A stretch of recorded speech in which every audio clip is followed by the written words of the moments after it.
Gravação. Leitura de um texto que escrevi, publiquei no site Recanto das Letras, também no meu blog, chamado O Reino das Analogias Superiores, as palavras sem os véus. Foi publicado no dia 19 de agosto de 2016, escrito por mim, Álvaro Vinícius de Souza Silva. Início da leitura. A linguagem discursiva surte as noções apreendidas pelo crivo da justificação da complementação sintática. Na mecânica algébrica dos véus da sintaxe, S-Y-N-T-A-X-I-S, de syn, S-Y-N, que significa junto, tasein, que é ordenar. Isso aqui é o étimo, a palavra sintaxe, junto e juntar, ordenar, Esse é o sentido, da sintaxe, que nada mais é, no final das contas, organizar, estruturar, mediante níveis de interpolação lógica, que por ora condensam e delineiam em agudo espírito as nossas percepções. Por ora, em alguns instantes, colocam-nos por gravidade na obtusidade das vagas especulações. Aqui eu me refiro ao que? A força provocada pela linguagem discursiva, por essa operação do raciocínio discursivo, nas nossas percepções. Continuando o texto. Nenhum método operativo do raciocínio discursivo poderá reproduzir a completude significativa de um único objeto. Poderá apenas elencar as notificações de alguma perspectiva real, acolchoadas pelas nossas condições naturais e pelas intuições compatíveis à situação, bem como as encaixando nos fluxos expressivos de que depende o grão êxito de toda transmissão de ideias. Com essa propensão, estabelecemos uma dívida com a inteligência analógica e os vislumbres dos reinos superiores da percepção. Continuando o texto. Em Mateus 13:10, livro de Mateus, Evangelho segundo São Mateus, os discípulos perguntam, e abre aspas, por que falas ao povo por parábolas? Em seguida, eis a resposta do mestre, abre aspas, a vocês foi dado o conhecimento dos mistérios do reino dos céus, mas a eles não. Uma observação nessa parte. Quando eu escrevi esse texto, o reino das analogias superiores, as palavras sem os véus, e publiquei no Recanto das Letras, eu coloquei nesta parte, mistérios dos reinos dos céus, por uma questão ortográfica na hora que eu estava digitando. Aqui eu vou abrir o seguinte parênteses. A maioria das traduções, pelo menos a que eu recorri, todas as traduções que eu recorri, tem o que? Os mistérios do reino dos céus, que essa palavra reino, ela vem do grego, basileia, e que também tem outra palavra no hebraico, que dá essa ideia do reino. Não é a ideia plural reinos. Agora, neste texto que eu escrevi, que ele tem até um sequenciamento aforismático, existe muita coisa embutida entre cada parte e outra, bastante reflexão por trás. Ele não é um texto que deve ser lido de uma maneira avulsa, de uma maneira rápida, que é texto de intensa reflexão, né?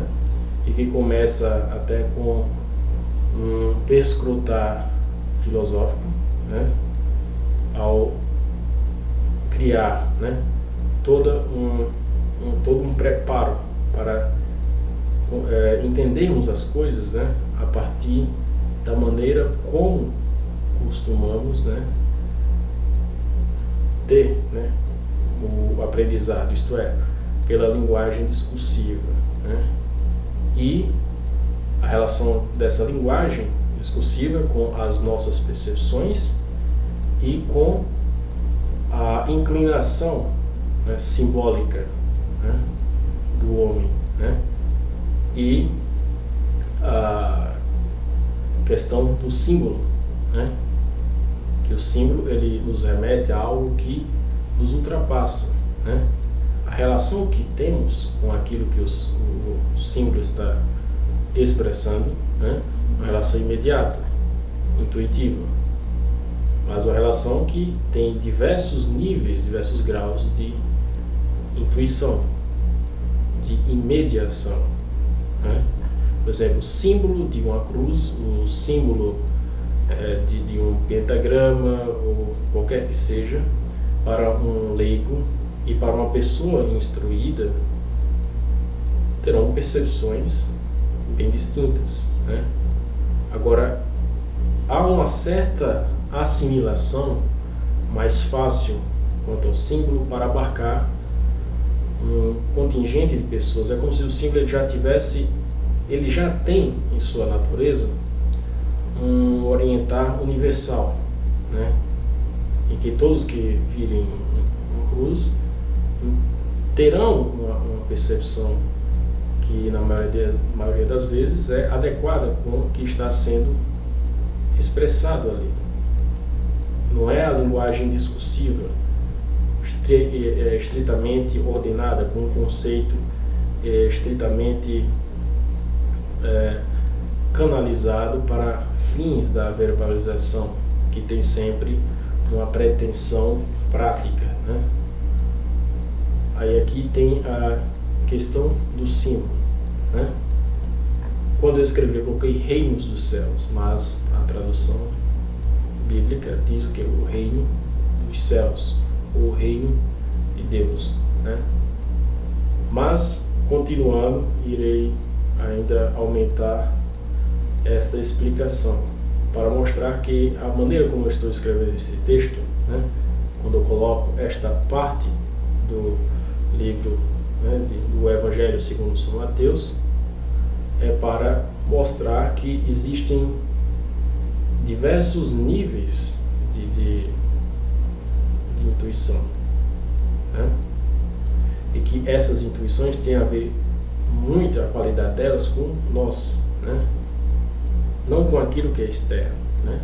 E como o próprio Cristo diz, né, no livro, como o Evangelho diz, né?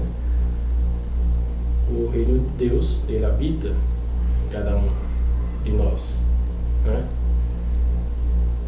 Então, se colocarmos assim os reinos dos céus, né, não estaria tão equivocado, né, se entendermos por reinos no sentido de que cada um está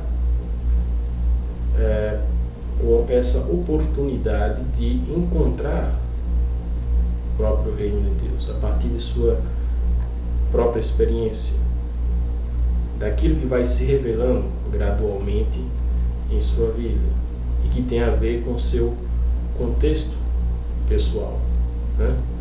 Não é um subjetivismo, não, mas a maneira como as coisas vão se objetivando em cada um de nós, né?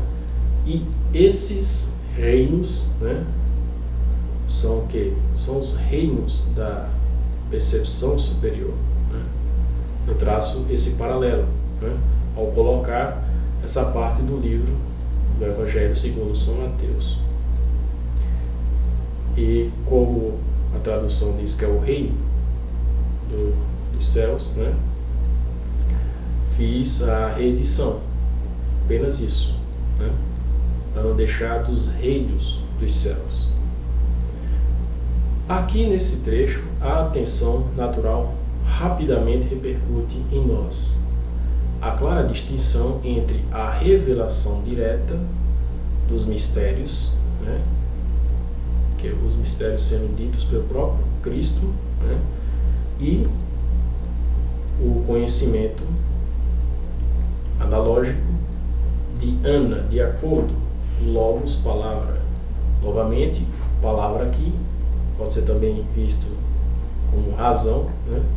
Não é a palavra do sentido estritamente verbal, né? A palavra aqui é como o que potencializa essa transmissão, né? E que esse orientar, ele já é um orientar o que? Simbólico, né? De uma expressividade, né? Que acontece que a nossa linguagem discursiva, né? Principalmente a linguagem discursiva moderna, ela retira, suprime muito, porque ela está interessada, como já falei anteriormente, em interesses diretos, práticos e unívocos, né? Então, decantado, né, analógico, ana, logos, né, de acordo, né, com a palavra, né, conhecimento analógico, logos, aqui o logos, palavra, aí remeteria essencialmente ao caráter simbólico da parábola.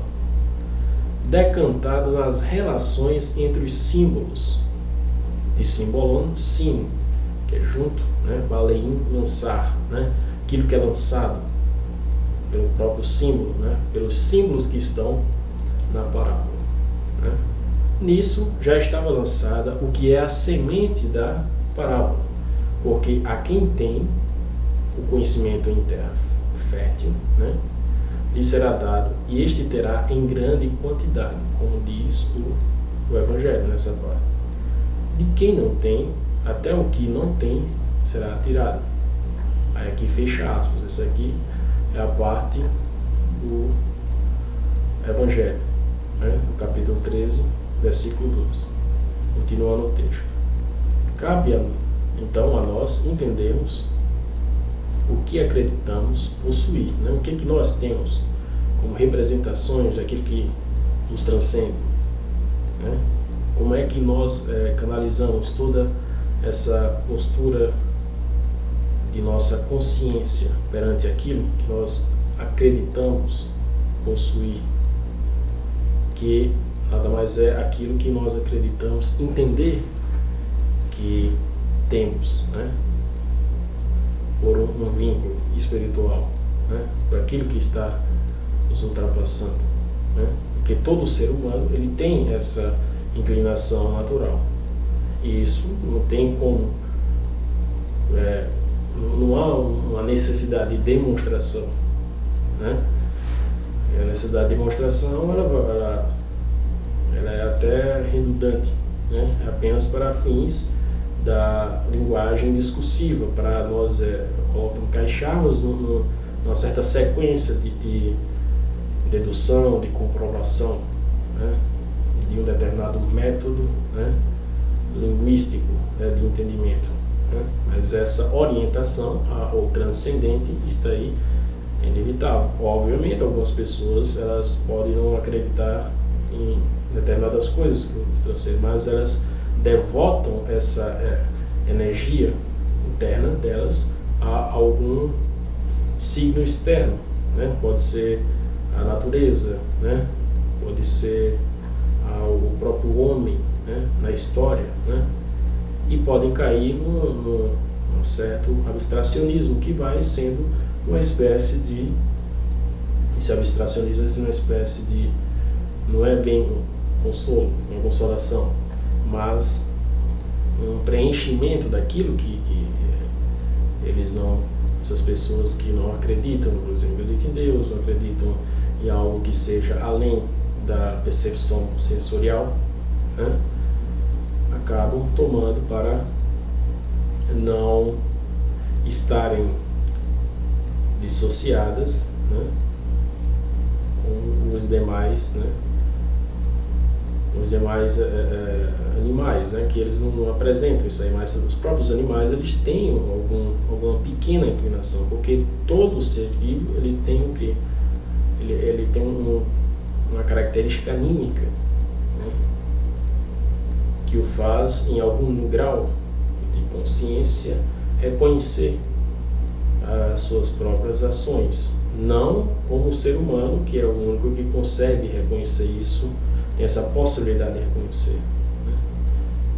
E o nível de determinação, né, acaba sendo, a determinação fisiológica, né, acaba sendo menor que nos animais, porque o ser humano ele pode controlar, frear os instintos, né, fisiológicos, né? E ele pode gerar uma tradição, enquanto os demais os animais não, né? Nós temos toda a característica animal, até o próprio nome animal vem de anímico, né? Tem tudo a ver com essa característica que nada mais é que o fôlego de vida, né, da vida terrestre, né? Isso aí já seria um outro assunto, mas apenas fazendo uma complementação ao que estou lendo aqui. Lembrando-se, né, cabe a nós entendermos o que acreditamos possuir, lembrando-se das seguintes palavras de João Batista, aí, 2 pontos, abre aspas, um homem não pode receber coisa alguma, a não ser que lhe tenha sido dada do céu, fecha aspas. Escrito aí em João 3:26. Continuando o texto. A coleção de palavras vãs e de falsas convicções dá-nos a impressão de sabedoria tão somente por conta do aprazível da aparência e da postura externa no mundo das opiniões, tolhendo-nos em motivo para toda razão e em critério para toda força de julgamento. Tais índoles de compreensão enclausuram-se nas persuasões mútuas entre as palavras, entre as formas de pensamento escondidas sob vários véus ou nas trincheiras das camadas. Todavia, se em todas essas coisas nada tivermos para fecundar a semente do Criador, o dado conhecimento dos mistérios, né, aqui eu coloquei dos reinos celestes, mas aqui eu não fiz uma alteração, né, porque esse plural, aí como eu tinha explicado anteriormente, ele se refere ao que habita em cada um de nós, né, os mistérios dos reinos celestes, a maneira como nós se orientamos para aquilo que nos ultrapassa, né. Aí eu coloco aqui entre, né, travessões, as centelhas que habitam nos espíritos voltados ao discernimento, né, todas estas coisas serão arrancadas pelas incertezas dos vendavais, porque nenhuma delas será firmeza ou fruto de cada promessa. E isso é equivalente a nada possuir. Por isso, é preciso que sejam retirados os véus das palavras ouvidas e vistas, para que possamos entender o sentido interno de cada uma delas, ao invés de ficarmos presos nos limites da linguagem discursiva. Então, finalizando a leitura. A presente leitura realizada no dia 16 de 6 de 2017.